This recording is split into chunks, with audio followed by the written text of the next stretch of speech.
नमस्कार, स्वागत है आप सभी का स्पेशल स्टोरी में और आपके साथ मैं हूं शरण। सबसे पहले बात सुविधाओं और सेवाओं की खुलने वाली खिड़की करेंगे, जिसके जरिए फंसे हुए लोगों के घर की राह निकल रही है। फिर बताएंगे कि आखिर फिर कहां आर्थिक मदद पर महाभारत लिखी जाने लगी। साथ ही बात मई और मारक होते कोरोना की करेंगे। दिखाएंगे कि कैसे होम क्वारंटाइन को 2 प्रवासी सफल और सार्थक बना रहे हैं। इसके साथ ही आपको ऑनलाइन को लेकर करेंगे सावधान। तो बने रहिए हमारे साथ और देखते रहिए स्पेशल स्टोरी।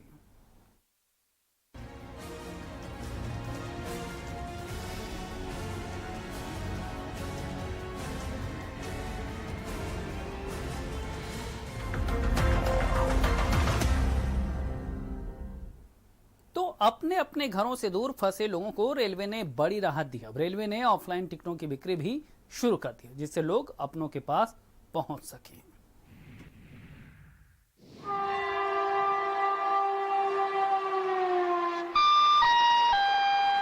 यात्रीगण कृपया ध्यान दें। कोरोना संकट के बीच श्रमिक स्पेशल ट्रेनें चलाने के बाद अब भारतीय रेलवे ने 1 जून से 200 नई ट्रेनें चलाने का फैसला लिया है।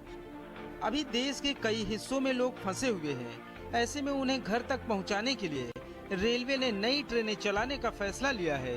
2 महीने के बाद काउंटर से टिकट मिलने शुरू हो गए हैं। काउंटरों पर सोशल डिस्टेंसिंग का पालन करते हुए लोगों ने टिकट खरीदे।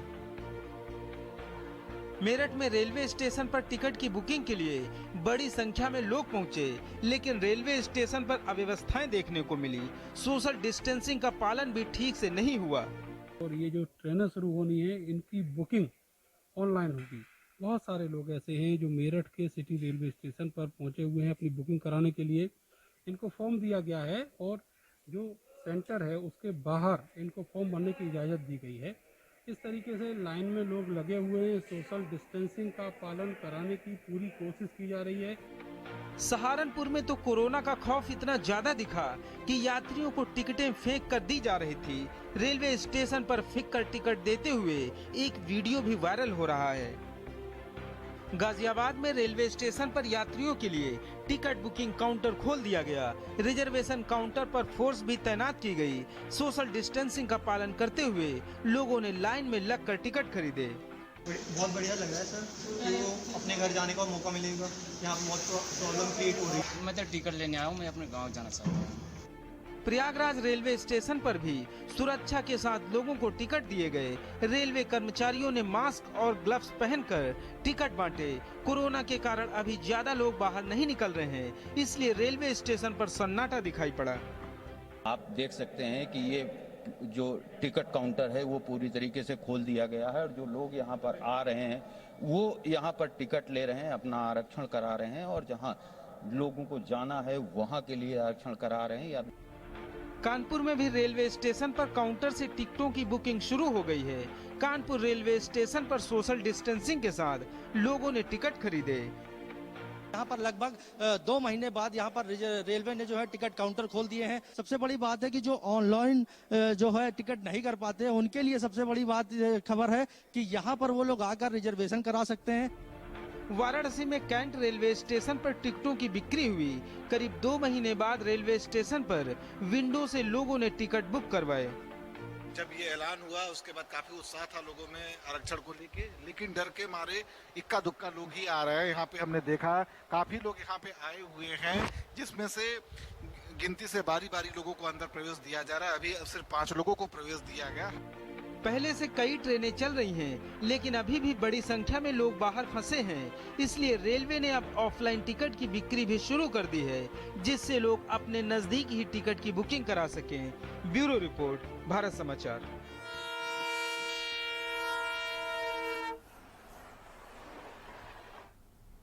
इधर लॉकडाउन में फंसे लोगों की मदद को लेकर कांग्रेस और योगी सरकार के बीच चल रही बस पॉलिटिक्स अब दूसरे फेज में पहुंच गई। अब क्या नया खेल जारी है, इस रिपोर्ट में देखिए।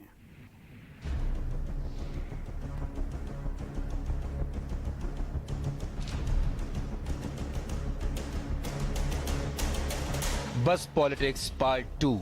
बस विवाद योगी सरकार और कांग्रेस के बीच चल रही बस पॉलिटिक्स अब दूसरे चरण में पहुंच गई है। प्रदेश सरकार को प्रियंका गांधी की ओर से 1000 बस देने के प्रस्ताव की सियासत अभी ठंडी भी नहीं हुई कि राजस्थान की कांग्रेस सरकार ने योगी सरकार को 36 लाख का बिल थमा दिया, जो कोटा से यूपी लाए गए बच्चों के लिए दी गई 70 बसों को लेकर है। कांग्रेस ने जैसे ही बिल सौंपा, बीजेपी का सियासी बवाल शुरू हो गया। बिल मिलते ही सबसे पहले सामने आए बीजेपी के राष्ट्रीय प्रवक्ता संबित पात्रा। कोटा से उत्तर प्रदेश के स्टूडेंट्स को वापस लाते समय यूपी के कुछ बसों को डीजल की जरूरत पड़ गई।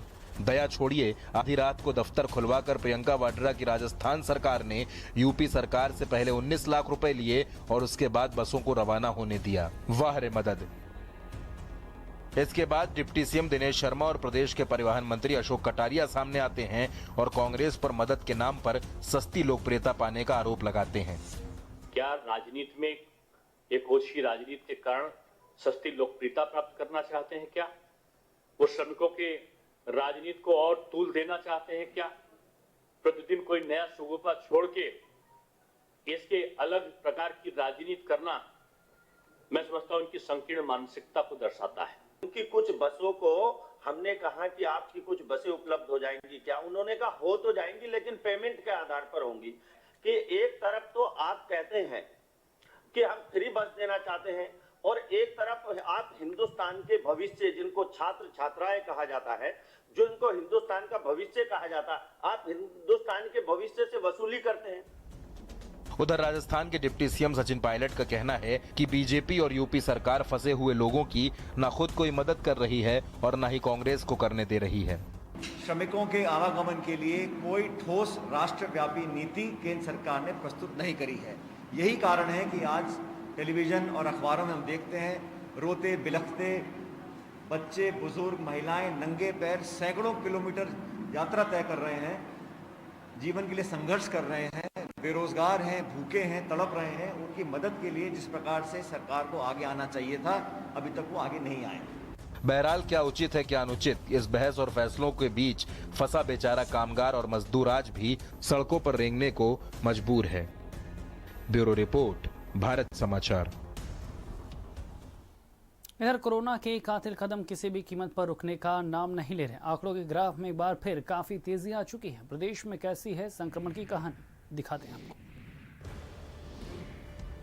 प्रदेश में कातिल कोरोना का वायरस अपने पीक पर पहुंच रहा है। शुरुआत से ही संक्रमण ने कहर ढाने में कोई कोर कसर नहीं छोड़ी।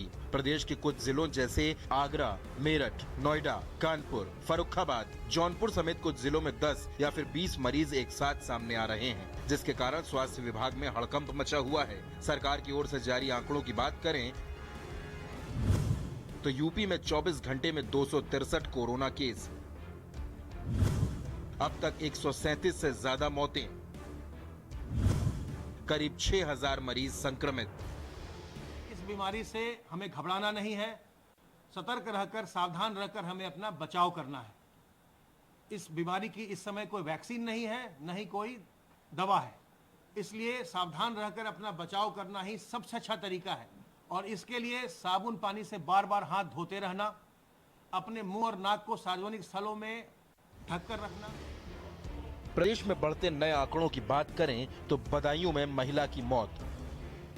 जिला अस्पताल में भर्ती एक महिला की मौत के बाद अस्पताल प्रशासन में हड़कंप मचा हुआ है। संदिग्ध देखते हुए महिला को आइसोलेशन वार्ड में भर्ती कराया गया था, जो कुछ दिन पहले ही गुजरात से लौटी थी। उसको कोरोना वार्ड में हम लोगों ने इसलिए कर दिया था, पहले तो इमरजेंसी वार्ड में थी, वहाँ से कोरोना वार्ड में इसलिए कर दिया था क्योंकि उसको बुखार भी था साथ में, ठीक है ना, पी लिया था, बुखार था तो और चूँकि हिस्ट्री गुजरात से थी तो सस्पेक्टेड कोरोना तो हो ही जाता है पेशेंट, तो साथ में बुखार हो, तो हमने उसको वहाँ पे कर दिया था और उसकी 1 घंटे के अंदर डेथ हो गई आने के शाम को, और मृत्यु के तुरंत बाद ही सैंपल लिया गया। आगरा 6 नए मरीज। प्रदेश के आगरा में कोरोना का कहर शुरुआत से ही सबसे ज्यादा लोगों की सांसों को संक्रमित कर रहा है। जिले में 6 नए केसों के साथ मरीजों की संख्या 836 को पार कर गई है। गाजीपुर 11 नए मरीज।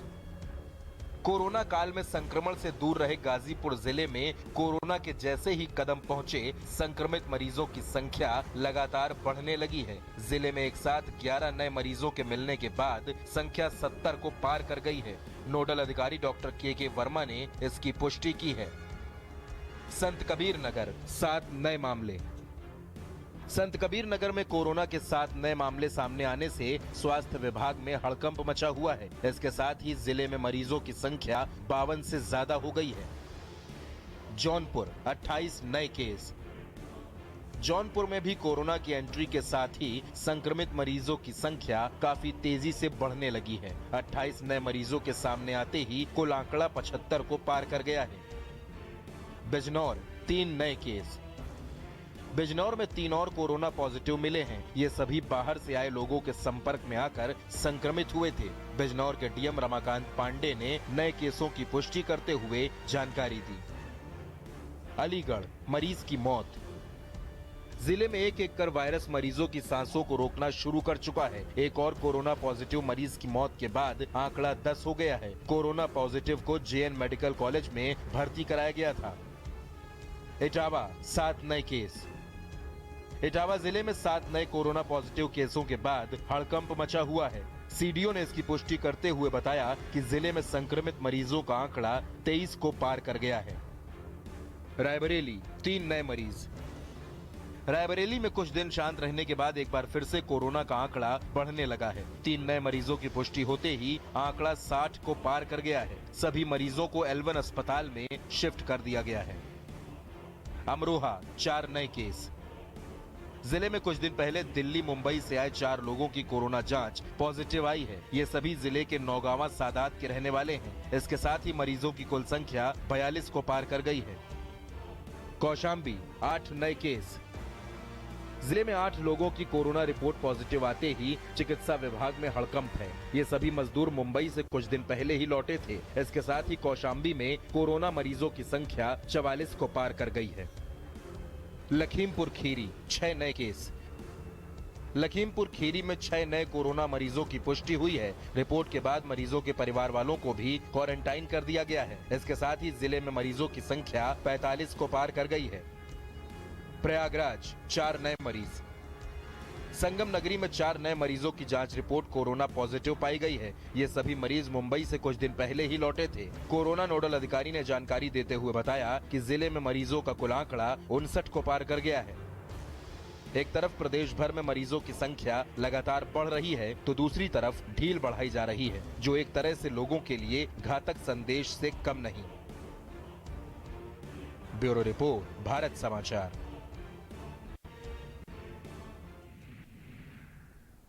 तो पहले कोरोना और फिर अम्फान तूफान से तबाही की मार झेल रहे बंगाल को बचाने वाली ममता की अपील पर पीएम ने न सिर्फ सर्वे किया बल्कि राहत भी दी। लेकिन पैकेज पर दीदी ने फिर पलटवार कर दिया और बेफर पड़ी। रिपोर्ट देखिए।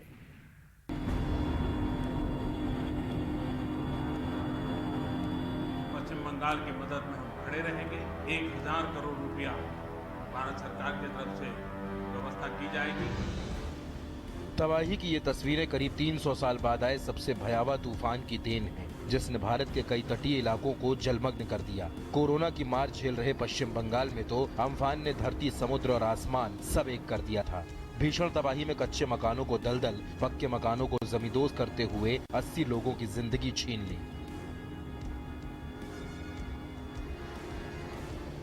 जैसे ही तबाही का तूफान शांत हुआ, पश्चिम बंगाल की मुख्यमंत्री ममता बनर्जी ने पीएम मोदी से राज्य के सर्वे की अपील की, जिसके बाद प्रधानमंत्री मोदी पश्चिम बंगाल पहुंचे, जहां सीएम और राज्यपाल ने उनका स्वागत किया। फिर हेलीकॉप्टर के जरिए प्रधानमंत्री मोदी, मुख्यमंत्री ममता बनर्जी, राज्यपाल जगदीप धनखड़ का हवाई सर्वे शुरू हुआ।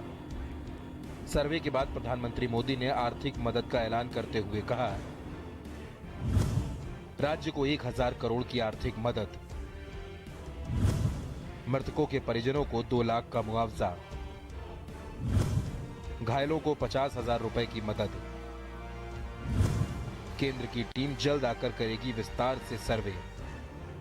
भारत सरकार के जो भी नीति नियम है उसका पूरी तरह उपयोग करते हुए पश्चिम बंगाल की मदद में हम खड़े रहेंगे। अभी तत्काल जो इस संकट की घड़ी में राज्य सरकार को कठिनाई न हो, इसके लिए एक एडवांस असिस्टेंस के रूप में 1000 करोड़ रुपया भारत सरकार की तरफ से व्यवस्था की जाएगी। प्रधानमंत्री के आर्थिक ऐलान पर सीएम ममता बनर्जी बिफर पड़ी। उन्होंने कहा कि नुकसान 1 लाख करोड़ का हुआ और पैकेज सिर्फ 1000 करोड़ का दिया जा रहा है। कोरोना काल की शुरुआत से लेकर अम्फान की तबाही तक केंद्र और राज्य के बीच भी सब कुछ ठीक नहीं चल रहा। ऐसे में जरूरत है एक साथ चलने की, नहीं एक बार फिर नुकसान प्रदेश और प्रदेशवासियों का ही होगा। हालांकि बंगाल के बाद प्रधानमंत्री ने ओडिशा के प्रभावित क्षेत्रों का भी दौरा किया। ब्यूरो रिपोर्ट, भारत समाचार।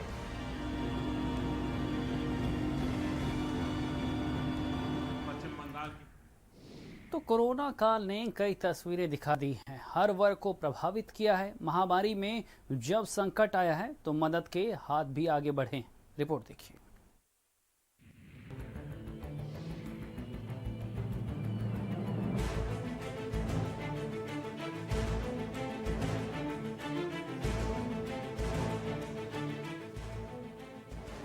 इस दौर की ये तस्वीर अब आम सी हो गई है। मजदूरों की सैकड़ों किलोमीटर पैदल चलने की कहानी अब पुरानी सी लगने लगी है। हजारों लाखों की संख्या में लोगों का एक शहर से दूसरे शहरों के लिए जाने का सिलसिला रात दिन जारी है। बीच में जिसे जो भी सुविधा मिलती, लोग उसे साधन बनाकर आगे बढ़ते गए। इसी कड़ी में एक बच्चे का वीडियो भी सामने आया, जिसमें बच्चा सूटकेस पर लेटा हुआ है और बच्चे की मां सूटकेस को रस्सी से खींच रही है, जो पंजाब से महोबा के लिए पैदल ही निकल पड़ी थी।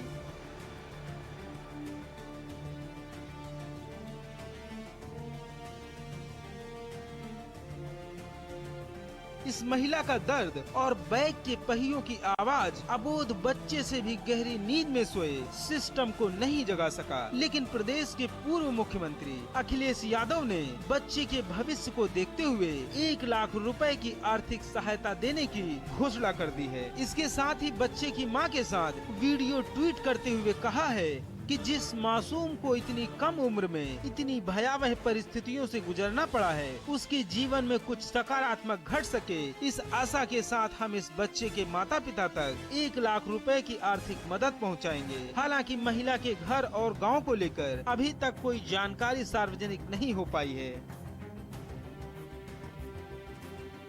बहरहाल पूर्व सीएम अखिलेश यादव की इस तरह की ये कोई पहली मदद नहीं है, बल्कि इसके पहले भी अखिलेश यादव ने दरभंगा की 15 वर्षीय लड़की ज्योति को 1 लाख रुपए देने की घोषणा की थी, जो कोरोना काल में अपने पिता मोहन पासवान को साइकिल पर बिठाकर हरियाणा के गुरुग्राम से अपने घर बिहार के दरभंगा पहुंच गई थी। ज्योति की इस हिम्मत की पूरी देश में सराहना हो रही है।